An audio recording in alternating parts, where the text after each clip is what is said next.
Bugun 26-dekabr, Sergeli mashina bozor kelib, Burchilida aylanib yurdim. Qora rangida qora Bayer Captiva'ni zo'rini ko'rib qoldim.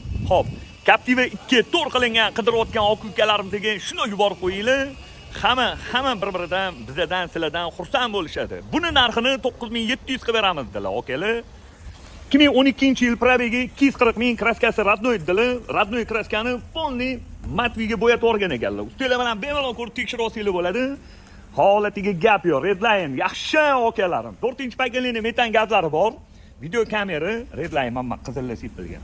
Hop, 4 yumshoq yangi balon, diskasi menimcha $600 turti kerak. Kurgoy tanirubkalar.